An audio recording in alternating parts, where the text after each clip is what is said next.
Hi, my name is Pat, and this is my channel, Book Chat with Pat, and I'm glad that you're here. Today I'm going to be doing my weekly wrap-up for the week ending Saturday, September 6th. This has been a really good reading week for me. First, I finished Beautyland by Marie-Helene Bertino, and this is a novel that I'm reading with my in-person book group. We'll be discussing this around the middle of the month, so I'm going to hold off really talking about it in any detail until the group has had a chance to get together to talk about it. But I will just say that I really enjoyed this book. I found this to be a very beautiful and surprising novel.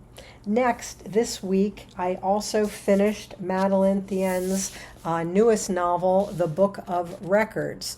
This is a novel that I was reading as a buddy read with my friend Angelia at Read and Reread. And I know Angelia is going to be talking about this on her channel as well. We both had kind of mixed reactions to this novel. While there were things that we both really liked about it, there were also some problems that we both encountered. I felt like perhaps Madeleine Thien was trying to do too much in this book. This is a novel that takes place at a way station of sorts, which is called the Sea. It's a place where people who are on the move from one location to another take temporary refuge. We are following the primary narrative of 7-year-old Lena and her father, I'm not sure how it's pronounced, I think, who are fleeing from their homeland in China for reasons that we only gradually come to discover. When they look at the water outside the place called the Sea, they think they are looking at the South China Sea, but other inhabitants of this place called the Sea, they see other bodies of water. Some, for instance, believe that they're looking at the Atlantic Ocean, while others think they're looking at the Baltic Sea. It all depends upon where the traveler has come from. Lena seeks solace during her time at the Sea in the only 3 books that she has. These are books that her father hastily packed up when they were about to leave their home. They are 3 volumes from a series for children depicting the lives of great figures throughout history. These volumes, the ones that Lena has to read over and over again, contain the life stories of the philosopher Baruch Spinoza, the ancient Chinese poet Du Fu, and the German philosopher and political thinker Hannah Arendt. Their stories become a part of this narrative as well. The subjects of all of the narratives from different times and places are all these are all about people who are fleeing from some form of totalitarianism or authoritarianism. Thien creates a sort of dreamlike narrative that blends these different periods of time and different parts of the world. We begin to see parallels among all of the lives of both, all of these historical figures as well as Lena and her father. And we begin to see the interconnectedness of all of their stories.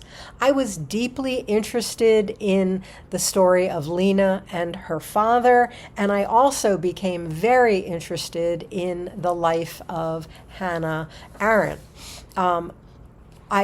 More so than I was interested in the stories, the narratives of Spinoza and Du Fu. I felt like the author may have been trying to do too much by including all of these historical figures, even though I understand what she was getting at by trying to bring different periods of history and different parts of the world together into this narrative. I want to learn more about Hannah Arendt, for sure. I think I would like to read Dufu's poetry at some point. But I'm not sure that we needed all of these narratives, all of these stories, in order to make the point that she was trying to make about Lena and her father, and what their predicament was. We've also begun reading, with the beginning of September, we've begun our reading about cephalopods.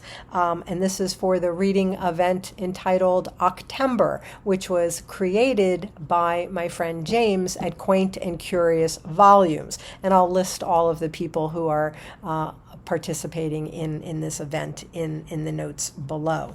I've been reading two things. First, I read quickly a children's book. This is Cynthia Rylant's The Octopus, which is part of the Lighthouse family series. And this is a book that I learned about from Hannah at Hannah's Books. She talked about this series in her announcement video for this event. And this, again, is by Cynthia Rylant with illustrations by Presston McDaniels. Delightful little book. This is a charming story of how the Lighthouse family children, who happen to be mice, meet and make friends with Cleo, a young octopus whom they find one day on their adventures. The mice learn about special properties of the octopus, such as the ability to change color.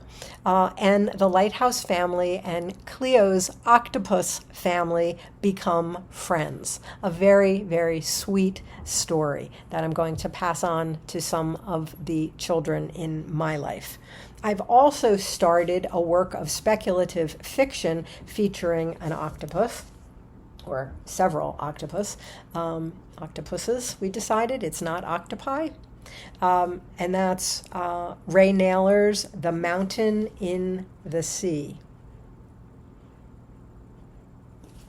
I've read about a quarter of this novel so far. This is classified as a science fiction thriller. This is the story of Dr.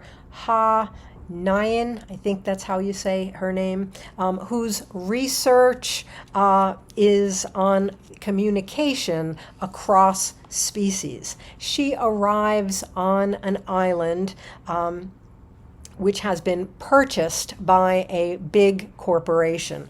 And she's there to do research. But this island has been sealed off from the rest of the world.